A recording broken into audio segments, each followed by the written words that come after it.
Hello and welcome to this episode of Behind the Curtain. I am your host, Gio Battaglia. Super excited for this special episode today. Today we're sitting down with someone who truly represents the idea of hometown to global stage. If you watched MTV's Making the Band, you know Day26, one of the most successful R&B groups to come out of that era, formed under Sean Diddy Combs and Bad Boy Records. One of those voices belongs to Q, who's not just a national recording artist, he's Rochester's own.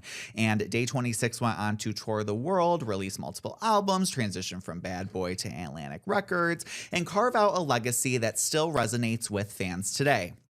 They are bringing that energy back home with a live performance at Water Street Music Hall on January 31st. We are also joined by Marcus, otherwise known as Queasy, the promoter making this show happen right here in the city. I'd like to bring Q and Marcus both in for today's conversation. Thank you guys so much for joining me today. How are you? What's up, Gio? I love talking music, so this interview right here is right up my alley. So we're getting ready for January 31st. Talk a little bit about how it feels to be bringing this music back to Rochester. Oh my gosh, I'm so excited. First of all, if you haven't seen Day26, you're in for a treat. We put in a show. It's definitely going to be an R&B experience like none other before. If you haven't got your ticket, go get your ticket right now. Q, take us back. What was it like for young Q growing up in Rochester musically? Yeah, I started singing in kindergarten. Mrs. Dodge at number 4 school. I sung Mariah Carey's Hero. That was my first time singing. Then it progressed on through school, high school, School of the Arts. I studied music and theater and dance. So I learned the craft. Then I went to college for like a semester and a half and then auditioned for Making the Band 4. And that's how I became Q from Day26. Do you remember the moment when music stopped being just a passion and became, this could really be something? It's always been a passion. And I believed in myself that I would take it to this level. I believe that. It's interesting to have that mindset, just knowing that no matter what is going to happen, it's just going to work out. Yes, and I think I developed that mindset through like childhood church, learning how to believe in myself, learning how to believe in something, and carrying that through my life, and believing in myself enough to make things manifest. And believing in yourself takes a lot of discipline. Yes. So how, coming from rock music days, what did that local grind kind of teach you that helped you once the industry doors opened? Yeah, I was working with a group called WROC Music Group in high school, and they helped develop my talent. Shouts out to Grant Tone. He helped develop, him and Paul Boutte, they helped kind of conditioned me for making the band and for singing and recording in the studio. So shouts out to them too. Yeah. I love Paul. I know Paul Yeah. he does gospel choir at SUNY Correct. Rockport. I took that class. Love him Yes. very much. How did Rochester shape your sound and work ethic compared to what you later saw in New York and LA? Definitely, I would say the soul came from church, just making people feel that connection when you're singing. And what was your other question? Work ethic. Work ethic. I believe I always had a work ethic for music. I always put in tons of work towards music, like studio time or whatever I have to do to make it happen. Like I have what's the word I can say, Marcus? You gotta grind. I have a grind. That's the word. I have a grind. Yes, hustle. Nice. And it took you far. It took me very far, yes. Do you feel that Rochester artists still have to work twice as hard to get seen? Not really. I think you have to go out and audition and get yourself out there. But like you said, you got to have a work ethic behind it. You can't just be passionate. You got to know how to put in that work behind your passion because it'll just sit there. If you're lazy and not putting in the work behind it. And talk about Making the Band. We'll talk about Making the Band in that kind of Bad Boy era. Walk us through the audition process for Making the Band. What didn't the cameras show? Yeah, Making the Band was awesome. It was my first time being and seeing reality TV cameras and all that stuff. So the process, we were competing against, maybe it was about 20,000 people all around the world. And they brought us, if I can rewind my mind, they brought us back to New York. Well, we started in New York City, my audition, and I made it past the first couple of processes. And then I got to meet Lorianne and a couple other mentors. And then when it was getting serious, I know Diddy came on board. And that's when he picked us to go inside the house. So when it was that stage, that's when it was like real serious. Like we were really competing. But the whole process was beautiful, man. I wouldn't take it back. Like I would do it all over again because it just proved how strong I was mentally, physically. I had a lot of ambition to go after what I believed in. You know what I'm saying? Mhm. So I wouldn't. I don't regret it. I would do that whole process all over again. How did it feel to have cameras rolling on you all the time? It was weird because they were like, "Don't look in the cameras." They didn't want us to look in the cameras to capture a reality look. Mm-hmm. So it was very weird, but we got used to it, and once we got used to it, it was pretty easy going from there. You know, we kind of forgot the cameras were around. Yeah. At that time, Diddy had a reputation as a visionary, but also demanding. So, Yeah. how would you describe working under him? Yeah, working under Diddy was very different. I would say he's a person with two personalities. So he's one way when he's happy, then when he's not feeling, when he's angry, whatever, you know, he's another way. So it was weird adapting to someone that I didn't know and adapting to that type of personality. Yeah, I would say that it was very different and weird adapting to his personality. Yeah. Were there any misconceptions fans had about Day 26 during that time? To clear the air, I want them to know that on the last season of Making the Band for Day 26, we weren't arguing with each other. We had disagreements about business with the manager. So in season 4, yeah, that's what it was about. It was really like beef with the manager, and they thought it was like the group getting ready to break up. That wasn't the case. It was just the manager wasn't doing what he was supposed to be doing, and I didn't like it, and I was speaking up. All right. Good to Yeah. know. Good to clear that up. Yeah. Were there ever moments where you thought this isn't going to work, or did you just see the vision kind of? Oh, I always saw the vision. It's gonna work. It has to work. Mhm. You know, it's a machine. It has to keep going. You know. How did that level of fame hit you personally, especially coming from Rochester to now national TV? Yeah, fame took a toll on me. About 2000 and what was it, 10? I said or 12. Around 2010, 12. I started dealing with mental health, and I started to see a therapist and a psychiatrist because I was like losing it, and I wasn't making the money that I wanted to make, and I was just having all these crazy thoughts about fame, and I don't want to be famous anymore, and you know, just things. I don't know if everybody goes through that, but I went through that, and I started to deal with my mental health. I started to go through depression and anxiety. I was hospitalized a couple of times, all because of fame. And people think that it's all glitz and glamour, and celebrities or people like me don't go through depression. And I went through depression because there was a time in my life where I didn't see the light in fame. It's tough to navigate, and it's not, especially back when Making the Band and Day 26 were kind of at the peak. It wasn't something that was talked about like it is today. So Yeah. it's interesting insight to know kind of what was going on. And also at the same time, you were dating Dawn Richard from Danity Kane, which was another bad boy group. Yeah. So what was it like navigating a relationship kind of inside that same machine? It was kind of weird because she had her thing going on with Diddy or whatever that is. And I don't know, being under Diddy with me dating her and me having a position as an artist, it was just weird a little bit. Sure. You know, I don't want to go into like details, but it was very weird. Intimidation from an older guy. I'm dating one of his artists.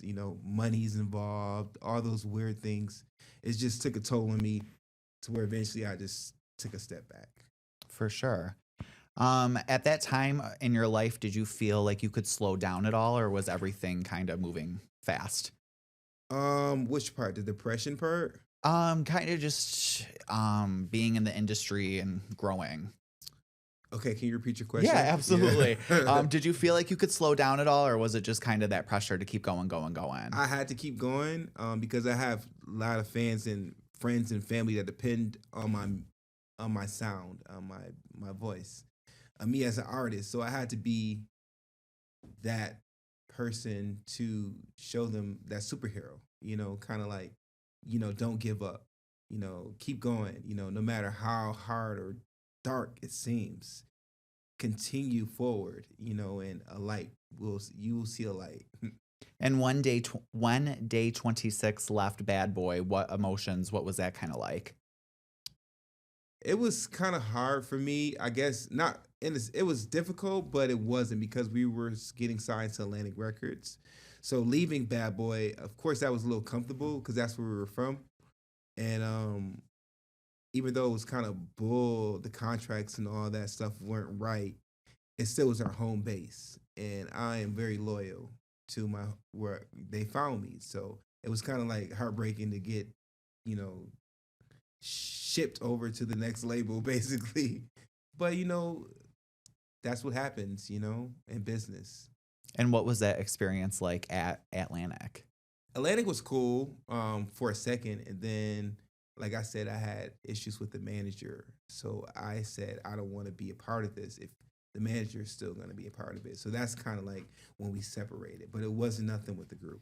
Nice. That's good to hear. Yeah. All right, Marcus, I want to bring you into the conversation as well because now we're in present day with a Water Street performance happening on January 31st, which is tomorrow at the time that this airs. Talk a little bit about how excited you are to bring this music back for both of you and kind of what went into putting this together. Yeah, I'm excited about it. I've been going on the road with Q and the group for the last couple of years, been filming their stuff. Basically, long story short, filming that, I watched them do great shows, sold out shows, fans just screaming, and I just felt like Rochester really doesn't get to see this. I live here. I've never really seen their show until I was on the road with them, and once I saw it, I just wanted to bring it here. So, like I said, I work with Q on bringing the show here, and then from there, like I said, I'm ready for the town to just come experience and cheer him on and just see all of his accomplishments because, like I said, it's really amazing. What has the experience been like revisiting all of this for either of you? Well, for me, it's just like I said, it's things I watched growing up, and now I'm like watching it in live TV and watching them in person, singing and performing and sitting in the studio creating songs with them. So for me, it's just full on experience that like motivates me to make me dream. You know what I mean? Some of these things I wasn't thinking about until I started working with him and his passion, which lit my passion and has me dreaming just like it has him. So it's inspiring in many ways, and that's what I kind of want the town to see. So they can be inspired just the same way I was from watching what he's done and accomplished. Nice. Hearing what you're pushing through those moments has done for people like Marcus, any musician. How does it feel to hear? Humbled. I'm grounded. I feel just thank you, man. I appreciate that love. Thank you, bro. I always like hearing love and feedback from people. I like being a listener and receiving all the flowers. I receive it. Thank you. I appreciate that. I appreciate you, Brody.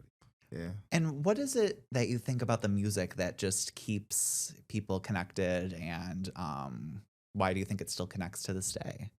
I think that Diddy put together 5 lead singers that can sing, and we make people feel a certain type of way through our music.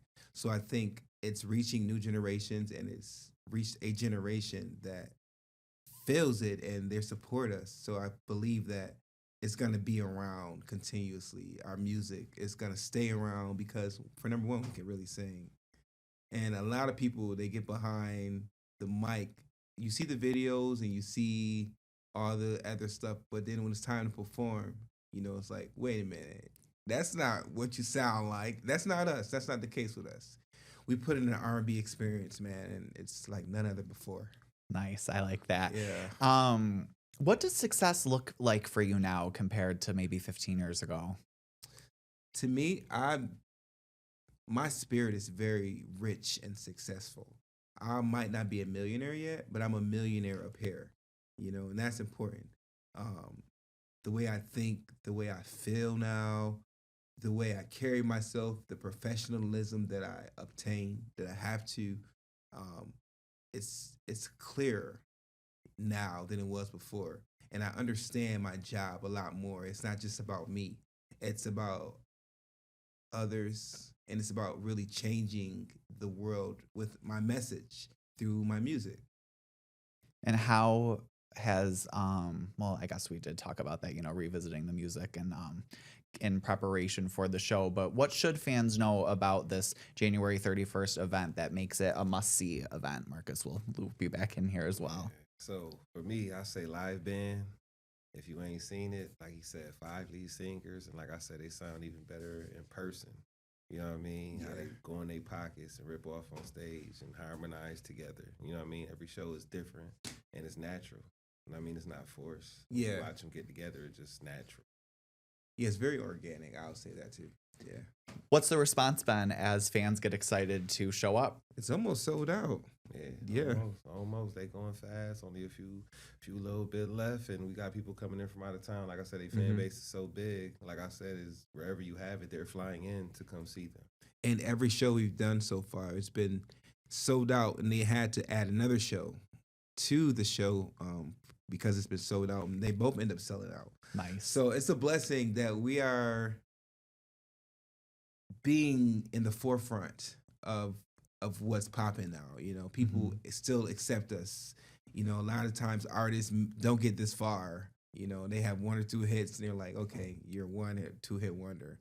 But that's not the case for us. People really digest our music and understand it, And it all comes back to knowing that it was all going to work out. Yes, fair. Absolutely. Just staying in that mindset. And I mean, look how it's paid off. Absolutely. I'm excited for the show. I'm excited too. Thank you guys so much for taking the time to talk about this today.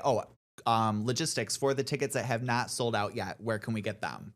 Eventbrite.com. Search Day26 and 181 Lyle Avenue, Mad Bread Clothing. Or you can reach out to me on Instagram at Queasy_P. And I got some tickets for you as well. Awesome. And we will have those links as well over on our website, rochesterfirst.com. Q and Marcus, thank you so much for taking the time to talk about this today. We are so excited. Thank you for tuning into this segment of Behind the Curtain. When we come back, we are talking the Grammys, which after you head to Day 26 event, then it'll be time for the Grammys. It's a big music weekend, and we are covering it all. We'll be right back.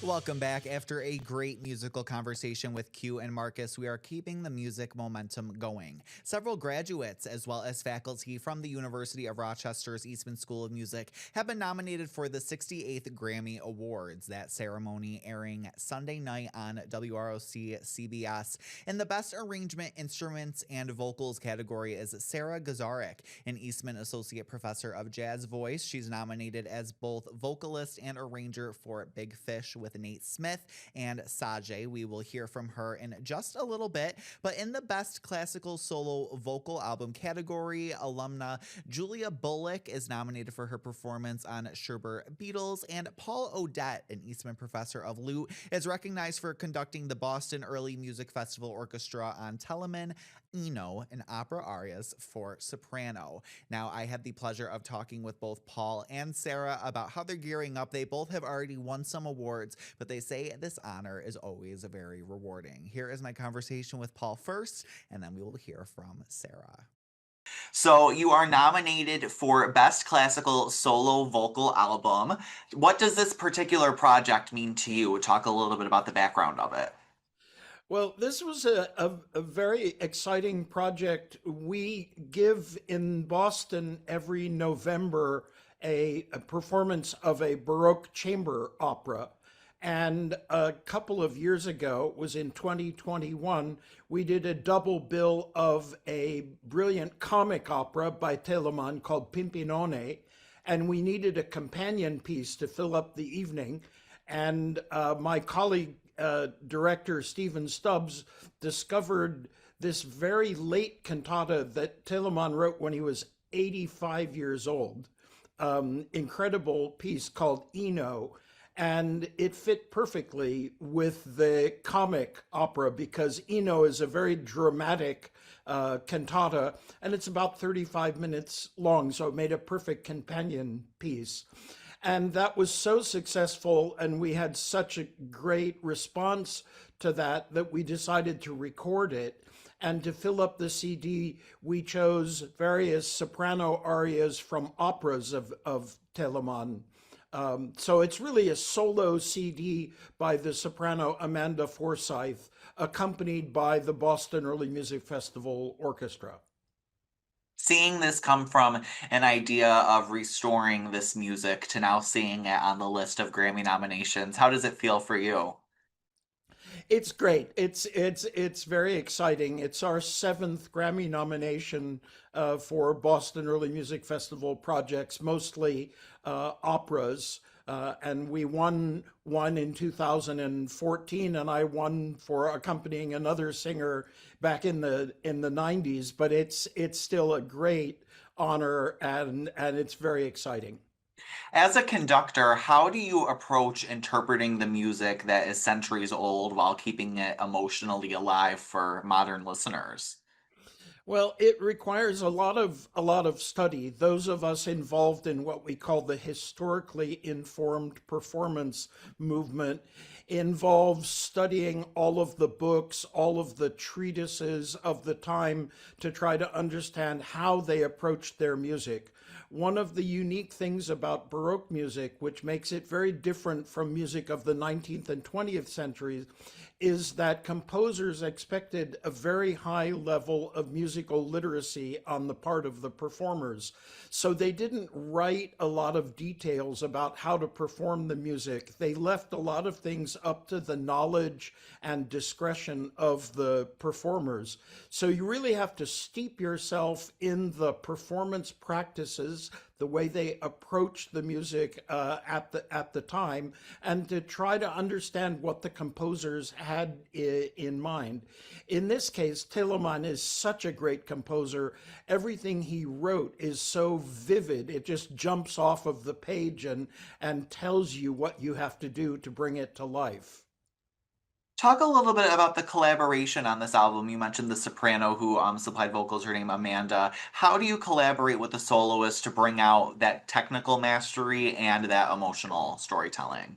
Well, it really is a collaboration. In this case, we have two musical directors. My colleague Stephen Stubbs and I are the musical co-directors of the Boston Early Music Festival, and we've worked with Amanda for many, many years. I think that we first worked with her on a recording in 2006.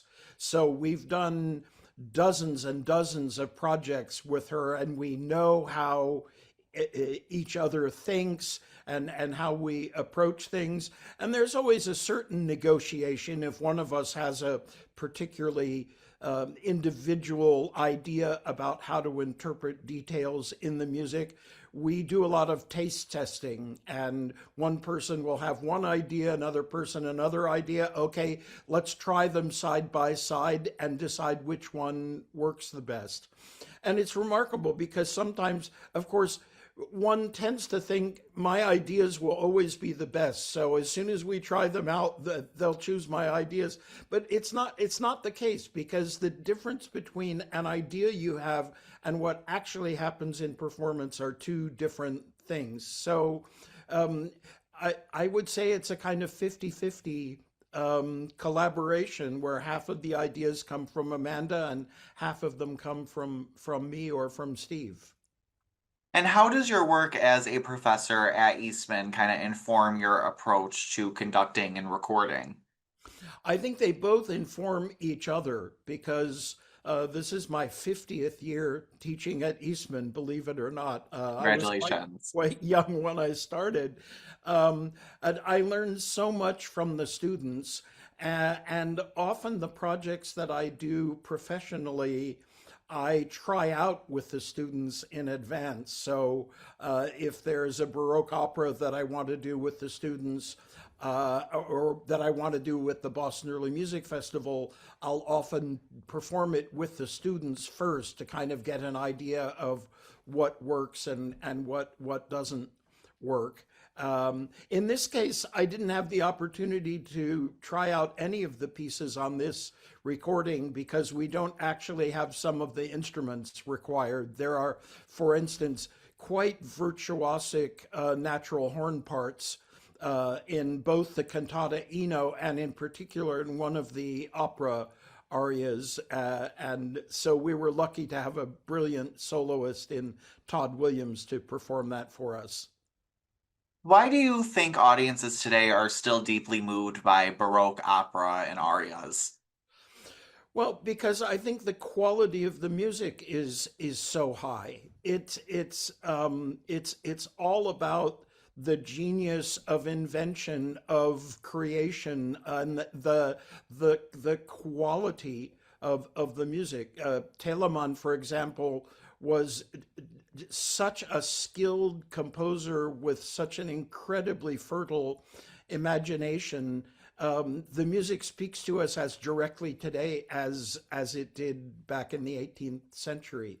And I think it's surprising that with the other arts, people know that you want to go to art galleries across Europe to see the greatest paintings by Rembrandt and Leonardo da Vinci and Michelangelo, or the sculptures or the architecture, Gothic cathedrals and Italian Baroque palaces and so on. But somehow people have the idea that, oh, but the music must have been quite primitive. And I think the reason for that is that until maybe 30 years ago, people had no idea how to perform the music. So when people tried to play the music of Telemann, for instance, it was pretty dry and boring. And we know a lot more now and are able to bring the music much closer to his original concept of it than has been possible really since his lifetime. And what do you think this nomination says about the enduring power of classical vocal music? Well, I think it says that it is every bit as valid and every bit as communicative as anything being written today.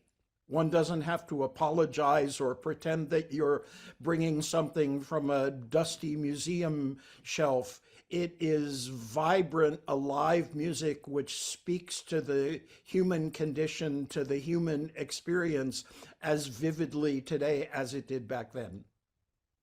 And I think those might have been all my questions. Anything else you think is important to know about the piece or the nomination? No, not that I can think of. I mean, perhaps I should add that although I'm nominated in the conducting category, in fact, nobody conducts in the traditional sense of waving our arms standing up in front of an orchestra, because the way Baroque orchestras functioned is that they were done like large-scale chamber music. There's nobody waving their arms during this. All of the direction happens during rehearsals when we discuss and, as I said, try out different things with the performers. That's where the musical direction comes in. Well, thank you so much for taking the time to talk about the nomination today. I'll be rooting for you on Sunday. It's my Super Bowl of the year. Oh, great. Thank you. I do have the one from Oh my gosh, I love it. That's the Grammy for Best Opera in 2014. Congratulations. Thank you. Congratulations on another Thank you. nomination. How exciting. Now, we you. know that this is not your first Grammy nomination, so how does this one feel different at this point in your career? Oh, geez. I mean, every Grammy nomination feels pretty incredible. The first one is a shock because, it's something you've never experienced before, but every time there's an opportunity to be celebrated by your peers, it feels incredibly special. And so this one is no different for sure. Talk a little bit about the project that's involved and up for the award this year and how it kind of came to be. Yeah, so the group that I'm in actually has been nominated a handful of times, and we've won 2 years in a row in the same category. And the first year that we won was in collaboration with a kind of a darling of the category, great musician named Jacob Collier.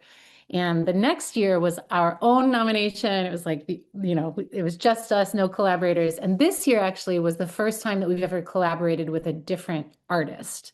So we were brought on to his project and so excited to co-write the song with him and co-arrange the song. And so this one, like the others, is a new experience, uncharted territory. We're excited to get to see what this one feels like.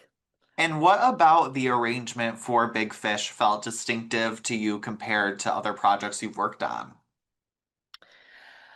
Oh gosh. Well, I think the one through line with the group Sage is that we really do try to tell a story and think about the colors and the textures and sort of like word painting and color painting in the arranging that we do. And I feel like this one, because the song is, pretty evocative, it's definitely different from anything that we've ever done. It also was a co-write in terms of the composition itself with an incredible drummer. So hearing his influence on this track really brought things to a different place. So the Grammy we won last year was a song about like motherly love, and this song is sort of about like a king that's been dethroned, which is pretty different. Yeah, yin and yang. And was there anything about this arrangement that might have pushed you outside your comfort zone at all? Oh, yeah. I would say a lot about this arrangement pushed me outside of my comfort zone. I had to sing lower than I typically do. I don't even think I could emulate bah. It was like this very low pitch that I had to sing. The song is in odd meter, which means that it's not a traditional kind of box of how the groove goes. And it's just different to collaborate with another artist and be a part of their vision and not just be solely responsible for it. So, yeah, this one was pretty different, but very rewarding. We're really happy to be involved. When you have all these nuances in a piece of music, how do your roles as a vocalist and arranger kind of intersect? Well, I mean, I think that most of us in the group at this point don't hear just like a voice. We hear each other's voices. And so whoever is sort of orchestrating any given moment within the song isn't just hearing the lowest voice, they're hearing my voice or hearing Janae, or where they're hearing the highest voice, they're hearing Amanda. And so they're writing for those actual voices. And then that's where, to me, the intersection happens with writing at that level with that much intentionality, is that it's not just an arrangement, it's like a creation and a gift for the voices that are a part of the experience. And when you've done so much collaborating, how do you decide which collaborations are the ones to go for? Oh, well, I mean, a lot of times it comes down to like what it feels exciting in the moment. So Nate Smith is a drummer that we've been excited about for a long time. We've always wanted to collaborate with him. And so that was kind of an obvious yes, but we also are, busy with our own music. We're working on our second album right now and very in the weeds with that. And so it also is a balance of saying yes and no to certain projects. So unfortunately, we've had to say no to a handful of things as well, which is always painful and sad. But this one was just kind of like yes, we are all willing to stay up until 2 o'clock in the morning recording to make this one happen because we just believe in his music so much. Yeah, you've got to make sure that you all can trust each other to be in that headspace throughout the process. That's right. And how does having an active professional career inform the way that you mentor students at Eastman? Well, my hope is that my students, like I did when I was in school, want to work with someone who can offer real world, real time feedback on what it means to be a professional musician. I don't see music academia as, just an exchange of content. It really is like a mentorship and the ability to have kind of a close relationship with someone who's out in the field. So my hope is that my students feel that way. I definitely felt that way when I was in school. But it is important to strike a balance of making sure that you're able to provide a rewarding academic experience for them as well. And so that, I was kind of scrambling to create a lesson plan this morning and then moved into recording for my next stage project and then packing for LA. And so, it's kind of like juggling a little bit, but the reward that I feel in working with those young people at Eastman is incredibly profound and worth the effort and the time that goes into it for sure. What's different about the advice you give students now versus earlier in your teaching career? I would say one thing that I've learned in the last 5 years is that I just think that there's a path for everyone and that everyone's path is different. And I think that that sounded like a bit of a soundbite early on, but now it feels really important to recognize that young people today can start to piece together who they're becoming, and that that's worth celebrating instead of just focusing on the tangible skills that they should all be developing as burgeoning musicians. So, it takes a little bit more responsibility on my part to hold that space for them as artists and 18-year-old artists that you have something to say. But it does feel important to cultivate that. And for you, how do you continue to evolve creatively after reaching milestones like this again and again? That's a great question. I think most musicians would agree that the journey never ever ends, and that's what is incredibly compelling about being a musician, but it's also what's really challenging about being a musician. As people, we continue to evolve, and art reflects that as well. And so I'm always looking to find ways to be more authentic in my music. And for instance, my next solo project actually is all original compositions, and I've never done that with an album before. It's kind of terrifying, but also very important. So I think it's always evolving, and I think a lot of artists would sort of feel like if they're not evolving, that something is off. At least I feel that way. Does that kind of weave into what still excites you enough to keep taking risks, like putting out an album of your own original compositions? Yeah, I think, yeah, I've always been a person who just wants to uncover and search and develop and grow. And, in anything that I'm doing, whether it's music or cooking or hiking or home ownership or raising my dog, it's what else, what else, what else? I just am hungry for life. And so it does feel on par with just kind of the journey that I'm on in a lot of different aspects of my life. But I don't think I'm alone in that. I think it is pretty common for most people in my shoes. And if this nomination represents where you are now as an artist, what do you feel it says about you? Oh, geez. I hope it says that I hang out with a lot of really cool people because that's what it feels like. I've got a lot of great friends around me who make really great music and have sort of found my way into a collaboration that is incredibly rewarding and high level musically. And I just feel a lot of gratitude to have the opportunity to collaborate with people at such a high level. And you expressed a little bit about what the piece is about, but what do you hope listeners take away after hearing it? I think that's a great question. I think that in our genre, a lot of people would qualify Sage as a vocal jazz derivative ensemble. And I think that it's exciting to us to imagine young people hearing that genre and thinking there's music and sounds and grooves and harmony and colors and textures that I'm hearing in this music that actually is exciting to me and isn't just nostalgic, that it's it reflects the music that I'm hearing now outside of that vocal jazz ensemble sound. And that's something that I love about the group as well. The arrangers are so wrapped up in what's happening now instead of what works and what has worked. So I think that to me is would be so cool if young people listening to it heard it and thought I love vocal jazz. I want to know more, which would be a cool offset of that.